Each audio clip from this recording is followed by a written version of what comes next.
ბატონო ლევან, ძალიან დიდი მადლობა სტუმრობის პრესკლუბს. საუბრობთ უკრაინის ეკლესიის ავტოკეფალიასთან დაკავშირებით. ჩვენ პოზიცია არ მოგვსმენია ქართული ეკლესიის არ დაუფიქსირებიათ, თუმცა რამდენიმე მაღალი სასულიერო იერარქიის პირმა დააფიქსირა პოზიცია მეუფეებმა და თქვეს, რომ ეკლესიამაც უნდა გამოხატოს ღიად. რომ გითხრათ, რა შეიძლება უკავშირდებოდეს ეს თავის შეკავება ამ დრომდე და ჩვენ ის რომ არ აკეთებს განცხადებას ეკლესია და როგორ აფასებთ ამ პროცესს? თუ შეიძლება მოკლედ ვიტყვი თვითონ ამ საკითხის არსზე, იმიტომ რომ წინააღმდეგ შემთხვევაში ვერ გავიგებთ რა ხდება. საქმე იმაში მდგომარეობს, რომ გამოცხადდა ეკლესიურად, ოფიციალურად გამოცხადდა უკრაინის ერთიანი ავტოკეფალური ეკლესია, რომელიც მსოფლიოს პატრიარქმა გამოაცხადა, ხელი მოაწერა შესაბამის საბუთს. მაგრამ საკითხი იმაშია, რომ არსებობს პრობლემა, არსებობს დავა. ერთის მხრივ ეს არის მოსკოვის საპატრიარქო, რომელშიც შედიოდა უკრაინის მართლმადიდებელი ეკლესია და ყველა ამას აღიარებდა, რომ უკრაინის მთელი ტერიტორია შედის მოსკოვის საპატრიარქოში. ეს მხარე ამბობს, რომ ეს მოხდა უკანონოდ, ხოლო მეორე მხარე მსოფლიო პატრიარქი ამბობს, რომ ეს მოხდა სავსებით კანონიერად. ერთი მხარე მოუწოდებს ყველა მართლმადიდებელ ეკლესიას, ანუ მოსკოვის მოუწოდებს, რომ არ აღიაროს ეს ეკლესია, ვინაიდან ის არის არაკანონიერად აღიარებული. მეორე მხარე პირიქით მოუწოდებს, რომ აღიარონ ეს ეკლესია. ანუ ჩვენ აქ საქმე ესე კი არა გვაქვს, რომ რუსეთი, ესე იგი უკრაინის ავტოკეფალური ეკლესია საყოველთაო, ასე ვთქვათ, საყოველთაო თანხმობით ასე ვთქვათ, ჩამოყალიბდა, არამედ ჩვენ საქმე გვაქვს დავასთან. პირადად მე რომელ მხარეს ვარ ამ დავაში, ამას არ აქვს მნიშვნელობა. მთავარია, რომ ეს აღნიშნოთ, რომ ერთიანი პოზიცია მართლმადიდებელ ეკლესიებში არ არის. კიდევ უფრო მნიშვნელოვანი ის არის, რომ თვით თავარი ყველას ავიწყდება, რომ თავარი აქ არის თვითონ უკრაინელი მორწმუნე მართლმადიდებელი ერის, მართლმადიდებელი ეკლესიის პოზიცია, ხო? ანუ ჩვენ როდესაც ვამბობთ, რომ რატო არ ჩქარობს ჩვენი ეკლესია, რატო თავს იკავებს და ასე შემდეგ, ხო? ერთი ის არის, რომ ჯერ ჩვენ არ ვიცით სხვა ეკლესიების პოზიცია, მაგრამ ჩემი აზრით თავარი ისე, რომ ჩვენ თვითონ არ ვიცით თვითონ უკრაინელთა პოზიცია, ხო? რასაკვირველია, ჩვენ მოსმენილი გვაქვს, ბევრი უკრაინელი ამბობს, რომ რასაკვირველია, ეს არის ძალიან დადებითი მოვლენა, უნდა ყველა უკრაინელი უნდა გადავიდეს ამ ეკლესიაში და არ გვინდა ჩვენ ეს მოსკოვის საპატრიარქო თვითონ უკრაინის პრეზიდენტიდან დაწყებული ამას ამბობენ, მაგრამ არიან ისეთი უკრაინელები, ნამდვილი უკრაინელები, აქ ლაპარაკი არ არის, თქვათ, ეთნიკურ რუსებზე, რომლებიც უკრაინაში ცხოვრობენ ან სხვაზე, ნამდვილი უკრაინელები, რომლებიც ამბობენ, რომ ჩვენ არ გვინდა და არ ვაპირებთ გადასვლას. არც სამღვდელოება ჩქარობს, ასე ვთქვათ, ჩვენ ხედავთ, რომ 95 ეპისკოპოსიდან ჯერჯერობით მხოლოდ ერთი გადავიდა, ხო? აი მაგაში საქმე რომ ამაში თქვათ ამაზე ჩვენ უნდა ვიფიქროთ, ვისაუბროთ და ასე შემდეგ. ამაზე არავინ არ საუბრობს. როდესაც ჩვენ გვეუბნებიან რატო არ აღიარა ჩვენმა საპატრიარქომ ან ჩვენმა პოლიტიკოსებმა, აი თვითონ უკრაინელებს არავის ასე ვთქვათ, ეს აზრი არავის არ მოსდევს, თვითონ უკრაინელები როგორ გადაწყვეტენ ამ საკითხს. ეხლა გეტყვით ჩემი აზრით რატომ არის ეს. იმიტომ რომ მე თვითონ არანაირად არ ვამართლებ მოსკოვის საპატრიარქოს პოზიციას. რასაკვირველია ჯობდა რომ თვითონ მოსკოვის საპატრიარქოს და აქ ჩვენ უნდა გვესმოდეს რომ თვითონ უკრაინის ეკლესია, ანუ მოსკოვის საპატრიარქოში შედიოდა მთელი უკრაინის მართლმადიდებლობა. ის შეადგენს საკმაოდ დიდ ნაწილს, იმიტომ უკრაინა არის საკმაოდ ესეთი თვითონ ხალხი არის საკმაოდ მორწმუნე, ძალიან ბევრი ეპარქია არის მოსკოვის საპატრიარქოსი. მათ გარკვეული ავტონომია ჰქონდათ მიცემული, ანუ ჩვენ ამ ეკლესიას ქვია ახლა უკრაინის მართლმადიდებელი ეკლესია, შემდეგ მძიმე ან ფრჩხილებში მოსკოვის საპატრიარქოსი. ანუ ის საკმაოდ ესეთი ავტონომიური ეკლესია იყო. ჩვენ კი გვეუბნებიან რომ მოსკოვიდან იმართება, მაგრამ საკმაოდ დიდი დამოუკიდებლობა თავისუფლება ჰქონდა და თქვათ შუაგულ უკრაინაში ვიღაცა რო დადის ეკლესიაში, ის არანაირად ასე თქვათ არ განიცდის მოსკოვის რაღაც უშუალო გავლენას, ხო? ის დადის ეკლესიაში, თავის მღვდელთან, კი მოიხსენიებს პატრიარქ კირილეს, მაგრამ ასე ვთქვათ, ის მთლიანად არის ქადაგება არის უკრაინულ ენაზე, ვთქვათ, არანაირი პრობლემა არის, მიმდინარეობს მსახურება სლავურად, საეკლესიო სლავურ ენაზე, რომელიც ისევე შორს არის უკრაინული ენიდან, როგორც რუსული ენიდან, ხო? ანუ ჩვენ კი ახლა ვამბობთ, რომ ეს არის რუსული იმპერიული ეკლესია, მაგრამ თვითონ უკრაინაში თქვენ თუ მოხვდებით, უკრაინაში ეს ჩვეულებრივი თქვათ ეკლესია, რომელიც ხალხი მიჩვეულია, უკვე 300 წელია, თქვათ რუსი და უკრაინელი მართლმადიდებლები, ასე ვთქვათ, ერთად არიან. და ამიტომ ეხლა რომ დაუბრუნდეთ ამ საკითხს, ხო, ჩვენი ეკლესია, ჩემი აზრით, ის რომ არ ჩქარობს, ამაში არაფერი არ არის, არც უარყოფითი, არც რაღაცა განსაკუთრებული შიში ან რაღაცა, არამედ ჩემი აზრით არის საბოლოოდ სწორი და გონივრული პოზიცია, იმიტომ რომ მოდით შევხედოთ ჯერ ხო, აი სხვა ეკლესიები რასაუბრობთ. სხვა ეკლესიებს როდესაც ჩვენ ვამბობთ, ის კი არა, ჩვენ ბოლოში უნდა ვიყოთ და ასე თქვათ, მაჩენჩალები ვართ. აი მაგალითად არის ეკლესიები, რომლებიც უფრო ახლო არიან გეოგრაფიულად, მაგალითად უკრაინას, მაგალითად რუმინეთის ეკლესია რო ავიღოთ. ფაქტობრივად რუმინეთს აქვს უშუალო საზღვარი მოლდოვასთან, გარკვეული ტერიტორია უკრაინის შედიოდა რუმინეთის შემადგენლობაში მეორე მსოფლიო ომამდე და მათ შევიდნენ უკრაინის პოლიტიკად გახსნეს თავისი რუმინეთის ეკლესიამ გახსნა თავისი ეპარქიები უკრაინის ტერიტორიაზე, ეს ბევრმა არ იცის. ანუ მაგალითად რუმინეთის ეკლესია ბევრად უფრო ახლოა უკრაინასთან და ბევრად უფრო სწორი იქნება, რომ ჩვენ ნახოთ მაგალითისთვის ვამბობ, ხო, რუმინეთის ეკლესია რა სიტყვის და როგორ მოიქცევა. ვიდრე ჩვენ, იმიტომ ჩვენ უშუალო საზღვარი უკრაინასთან არ აქვს, ხო? ამიტომ ჩემი აზრით ამაში არაფერი გასაკვირი არ არის, არაფერი დასაძრახი არ არის, ჩვენი ეკლესია ამას არ ჩქარობს. გამოცხადებულია, რომ იქნება სინოდი, ადრე თუ გვიან მოუწევს ჩვენ ეკლესიას თავის პოზიცია, რომ გამოთქვას და ეს იქნება სადღაც ალბათ გაზაფხულზე და გაზაფხულამდე რაღაცა გაირკვევა და პირველ რიგში დაუბრუნდებით ჩემ თავარსას, გაირკვევა თვითონ უკრაინელები რას ფიქრობენ. იქნება მასობრივი გადასვლა ამ ეკლესიიდან და მოწოდებები არის. არა მარტო მოწოდებები არის, მაგრამ შეიძლება იყოს ასევე, შეიძლება, მე ამას არ ვამბობ, იყოს ეგრეთ წოდებული ადმინისტრაციული რესურსის გამოყენება, პოლიტიკური ადმინისტრაციული რესურსის გამოყენება იმისთვის, რომ ხალხს აიძულონ, რომ გადავიდნენ, ეს თავისთავად არ იქნება კარგი და დადებითი პროცესი, ხო? იმიტომ რომ პოლიტიკურად, ფაქტობრივად უკრაინა იმყოფება რუსეთთან ომის მდგომარეობაში. პოლიტიკურად ჩვენ რასაკვირველია უკრაინის მხარესა ვართ. მაგრამ პრინციპი სეკულარული, ანუ საერო სახელმწიფოს პრინციპი სწორედ ის არის, რომ ჩვენ უნდა გავმიჯნოთ პოლიტიკური და რელიგიური. ანუ რაც არ უნდა ჩვენი პოლიტიკური სიმპათიები იყოს უკრაინის მიმართ, ჩვენ უნდა სარწმუნოება უნდა გავმიჯნოთ. და ცხადე კიდევ ერთხელ ვამბობ, რომ თუ აღმოჩნდება, რომ თვით უკრაინელები უმეტესწილად გადავიდნენ ამ ეკლესიაში და ეს ეკლესია მართლაც შედგა როგორც დამოუკიდებელი ავტოკეფალური ეკლესია, რასაკვირველია, უნდა ვაღიაროთ, მაგრამ ჩვენ არავინ არ გვაჩქარებს. ანუ სოფლიო ეკლესიები, მართლმადიდებლური ეკლესიები ჩვენ არ გვაჩქარებენ. ჩვენ გვაჩქარებენ უფრო ჩვენი პოლიტიკოსები.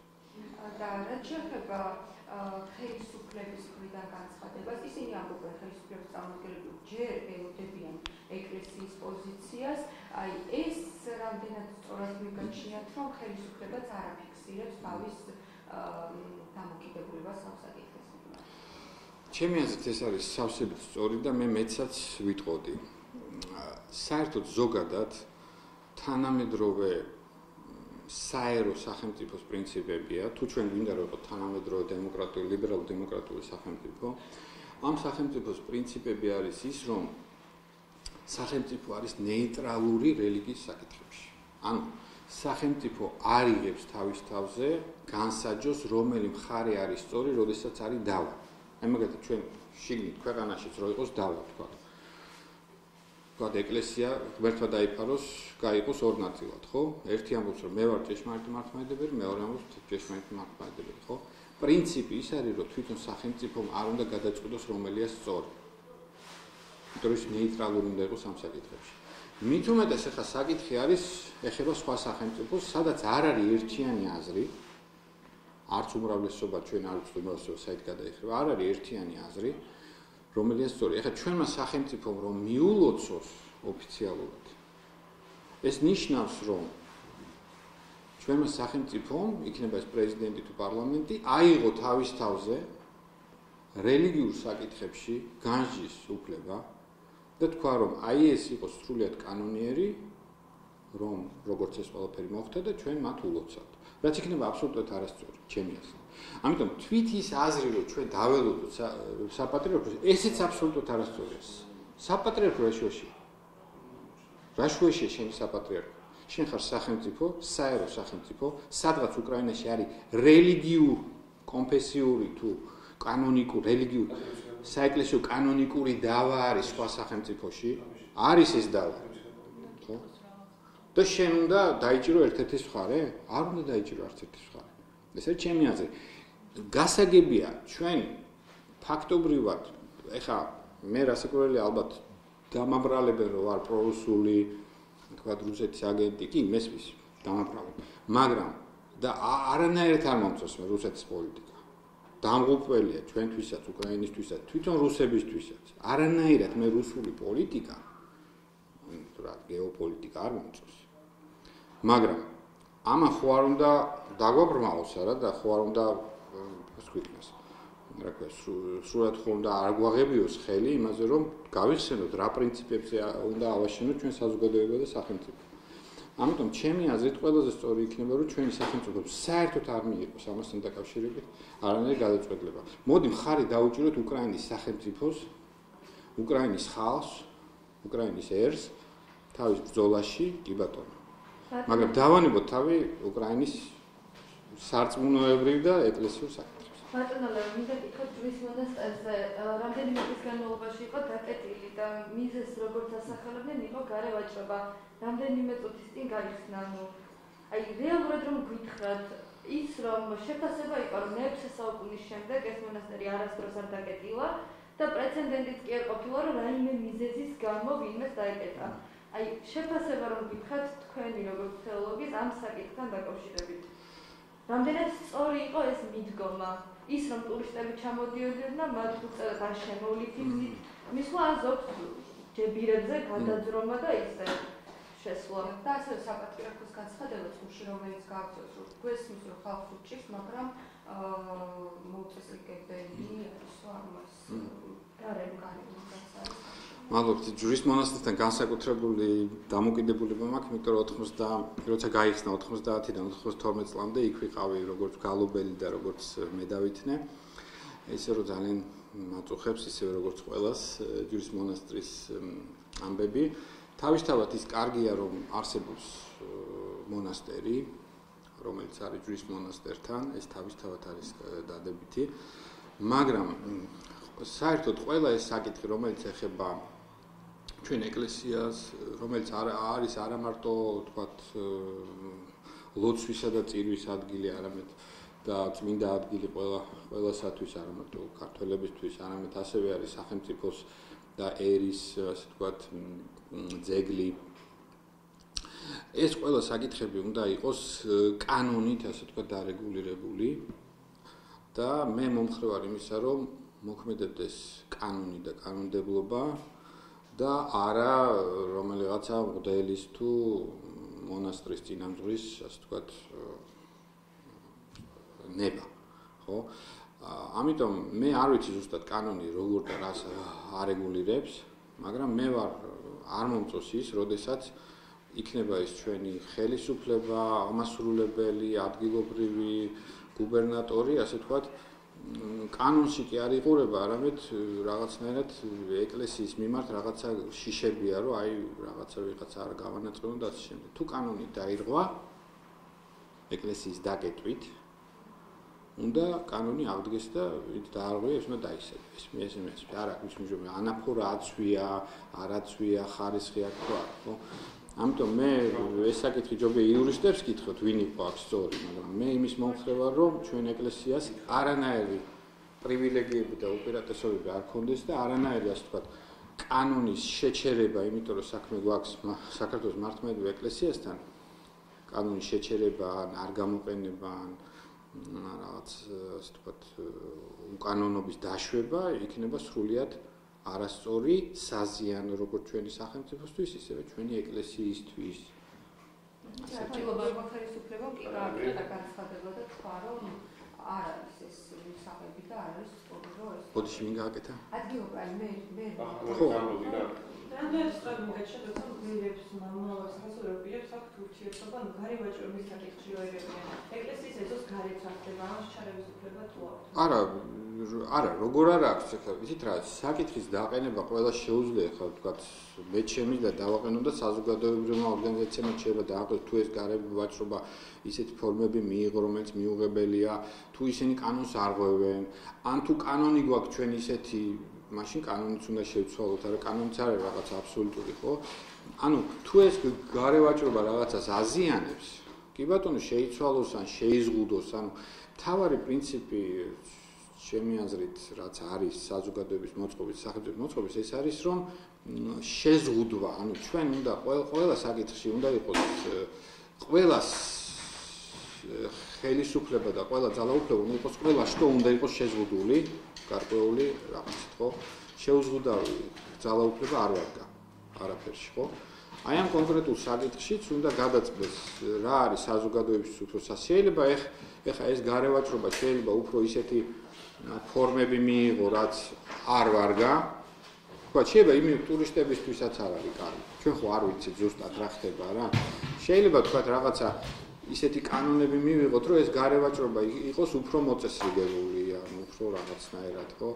ამიტომ ყველაფერში საჭირო არის საზოგადოებრივი ინტერესი დადგეს პირველ ადგილზე და თუ რაღაცა არის მოინახოს კომპრომისი. თავისთავად ის რომ მათ დააყენეს ეს საკითხი, ამაში ცუდი არაფერი არ არის. კი ბატონო, დააყენეს, თქვა მონასტერმა დააყენა საკითხი, რომ არ ვარგა ეს გარევაჭრობა. მაგრამ მათ თვითონ კი არ უნდა მიიღოს, ხო, არა, თვითონ კი არ უნდა მიიღონ, ასე ვთქვათ, აღმასრულებელი ხელისუფლების ფუნქციები კი არ უნდა მიიღონ. უნდა ჩაიხედონ კანონში, მე კი ბატონო, ეკლესიას გადასცეს ეს მონასტერი, მაგრამ რა პირობით გადასცეს? თუ სრულად მე არ ვიცი, მე ესე იგი არც კანონებს ამ კანონს ვიცნობ რა პირობით გადასცეს. ხო? შესაძლოა ისეთი პირობით გადასცეს, რომ ეს თქვენია. პატივცემული ეკლესია და რაც გინდათ ისქენით. შეიძლება მათ კანონიერად დაკეტეს. მე ეს არ ვიცი. იცით რა, საერთოდ როდესაც ხდებოდა ეს ეკლესიების გადაცემა, ამაზე მე მგონი არავინ არ ფიქრობდა. და არსებობს ხოლმე რაღაც პირობით გადაცემა, თქვა. შეიძლება შენ გადასცეს სვეტიცხოველი, თქვა, ეკლესიას, მაგრამ რა პირობით გადაცემა? შენ ვალდებული ხარ ტურისტების შეუშვა, მაგალითად. ვალდებული ხარ შეუშვა. აი ესეთნაირად უნდა მოხდეს, თქვა. ამდე ის უნდა დარჩეს, თქვა, სახელმწიფოს ვინაიდან არის ესეთი ძეგლი, ის უნდა დარჩეს სახელმწიფოს საკუთრებაში, მაგრამ გადაეცეს ეკლესიას, იმისთვის რომ იქ ჩატარდეს წირვა და ლოცვა, ხო? ეს ყველაფერი არის კანონმდებლობით დასარეგულირებელი და მე თვითონ პარლამენტში მუშაობდი 12 წელი და ვიცი, რომ როგორც კი ეკლესიის, საქართველოს მართლმადიდებლური ეკლესიის საკითხს მიადგება ჩვენი პარლამენტი, ან აღმასრულებელი, ან სასამართლო ხელისუფლება იმ წუთში ემართებათ რაღაცა რა. შიში, ვაიმე, არ ვაწყენიოთ საქართველოს ეკლესიას, ასე შემდეგ, რაც არ არის სწორი. ეკლესიას რასაკვირველია პატივი უნდა სცეს სახელმწიფომ და ყველა სარწმუნოებას უნდა სცეს პატივი, მაგრამ ამავე დროს სახელმწიფოს უნდა ქონდეს თავისი ინტერესები, რომელიც უნდა გაატაროს. და სწორედ აქ გამოინახება ის კომპრომისი, რომ ეს სახელმწიფო ატარებს თავის ინტერესებს, ეკლესია თავის ინტერესებს და გამოინახება რაღაც ასე ვთქვათ, კომპრომისი და საუკეთესო გამოსავალი, რაც ყველასთვის, მათ შორის საზოგადოებისთვის იქნება. იმიტომ რომ ჯვრის ეკლესია არ არის მხოლოდ მართლმადიდებელი მორწმუნე ქრისტიანებისთვის. ის არის მთელი ერის და მთელი მსოფლიოს, ასე ვთქვათ, რა ქვია მას ძეგლი და უკრაინასთან ეკავშირებით მინდა ისევ გეკითხოთ, შეიძლება ითქვას, რომ ხელებზე მედია ის იმედენების რიცხვი, რომლებიც ფას არ უჭერენ ამ პარტიას. იცით რა, ძნელია ამის თქმა, იმიტომ რომ ნაწილი უკრაინელების უკვე ჯერ კიდე ამ გამოცხადებამდე უკვე გადავიდნენ იმ სტრუქტურებში, რომლებიც იყო ეგრეთ წოდებული თვითგამოცხადებული, ეგრეთ წოდებულად უკანონო, ანუ სანამ ეს პროცესი დაიწყებოდა, ნაწილი უკრაინელების აქამდე უკვე გადასულები იყვნენ. და ბუნებრივია, რომ ისინი შეადგენენ ახლა ძირითად ნაწილს, მაგრამ ეხლა როდესაც სოფლიო პატრიარქმა აღიარა ეს ეკლესია, ფაქტიურად ის კანონი ხა რუსული ეკლესია კი ამბობს, რომ ეს უკანონოა, მაგრამ ძნელია ძალიან თქვა, რომ ეკლესია არის უკანონო, როგორც სოფლიო პატრიარქმა ოფიციალურად აღიარა. ამიტომ ეხლა ასე თქვა, ყველა ეს მუხრუჭები, რომელიც ჰქონდათ ქრისტიანებს, ანუ სანამ ეს ოფიციალურად აღიარებოდა, ქრისტიანისთვის ძალიან ძნელი იყო იქ გადასვლა, რატო? იმიტომ რომ ის არც ერთი მართლმადიდებელი ეკლესია არ ცნობდა იმ სტრუქტურებს, იმ დამოუკიდებელი, ეგრეთ წოდებული დამოუკიდებელი უკრაინული მართლმადიდებელი ეკლესიის სტრუქტურები. ეხლა უკვე გზახსნილია, ანუ შენ შეგიძლია გადახვიდე და ის ეკლესიაც კანონიკურია და ეხლა სწორედ გამოჩნდება. მე როგორც ვიცი, თვითონ სამღვდელოება თავს იკავებს, იმიტომ რომ სამღვდელოება მარიცის, მე კი გადავალ, მაგრამ ერი რო არ გადავიდეს, ანუ მრევლი რო არ გადავიდეს. ზოგიერთი ალბათ ესე ფიქრობს, ხო? ზოგიერთს არ უნდა იქ გადასვლა, იმიტომ რომ იცით რა, ძალიან რთული საკითხებია. სამღვდელოებას გულისხმობ, სამღვდელოებასაც გულისხმობ, ხო აი მოდი ესე ვთქვათ რა. ესეთი რასაკვირველია გაურკვევლობა, იმიტომ რომ ნახეთ როგორ არის გეგმა ესეთი არის და იყო და არის, რომ აი ჩვენ ამას გამოვაცხადებთ და შემდეგ აი ამ უდიდესი რაოდენობა მაინც სამღვდელოებისაც და მრევლისსაც არის უკრაინის ეკლესიაში, მოსკოვის საპატრიარქოს უკრაინის ეკლესიაში. უმეტესობა მაინც. და გათვლა ამაზე იყო, რომ ისინიც მოვლენ აქა და ნელ-ნელა გადმოვლენ. ჯერ ერთი ამ კრებაზე, რომელიც იყო 15 დეკემბერს, გამაერთიანებელი, ეგრეთ წოდებული გამაერთიანებელი კრება. იქ მოვიდა მხოლოდ ორი ეპისკოპოსი ამ მოსკოვის საპატრიარქოდან. მხოლოდ ორი მოვიდნენ. დანარჩენები არ მოსულა. ну კარგი, მაინც შედგა ეს კრება, ამ კრებამ აირჩია ამ ეკლესიის მეთაური და 5 დეკემბერს მიიღეს ავტოკეფალი. კი ბატონო, ეხლა უკვე მიმდინარეობს მოლაპარაკებები, რომ აი გადმოდით ეხლა ხო არის უკვე. მაგრამ ეს პროცესი არ ვიცი, მე არ ვიცი, მე ვერ გეტყვით, რომ არ გადმოდიან თუ გადმოდიან. ეს პროცესი მიმდინარეობს, მაგრამ ჯერჯერობით ჩვენ ვერ ვხედავთ, რომ მასობრივად იყოს გადასვლა, ანუ დატოვება მოსკოვის საპატრიარქოს გადასვლა ამ ახალ ეკლესიაში.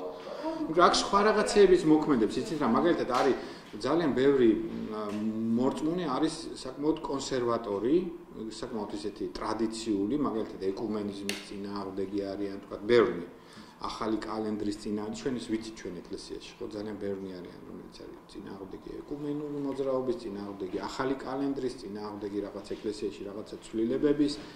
არის ეჭვი, რომ ეს ეკლესია, უკრაინის ავტოკეფალური ეკლესია იქნება ძალიან ლიბერალური, ძალიან გახსნილი, გადავა ახალ კალენდარზე, მაგალითად ვამბობ, ერთ-ერთი მაგალითი ეს არის ხა თავარი საკითხი, იქნება ძალიან გახსნილი ეკუმენური მოძრაობის მიმართ და მათ შეიძლება ამიტომ არ უნდათ ის გასაგებია, ამიტომ ესეთი შავ-თეთრ ფერებში ყველაფრის წარმოდგენა, რომ აქეთ არის ნათელი, ასე ვთქვათ, უკრაინის და აქეთ არის სიბნელე მოსკოვის საპატრიარქო, ეს თავისთავად არასწორია, იმიტომ რომ მთელი ჩვენი სამყაროს მრავალფეროვნებას დაყავს მარტო დადებით და უარყოფითამდე, მაგრამ სიტუაცია ბევრად რთულია. შეიძლება უკრაინელი, ვთქვათ, მე ვარ უკრაინელი, შეიძლება მე პატრიოტიცა ვარ უკრაინის სახელმწიფოსი და საკმაოდ ანტირუსულიც ვარ, ჩემ პოლიტიკური, ასე ვთქვათ, შეხედულებებით, მაგრამ რელიგიურად რჩები აი ამ სტრუქტურაში, რომელსაც ქვია უკრაინის ეკლესია მოსკოვის საპატრიარქო.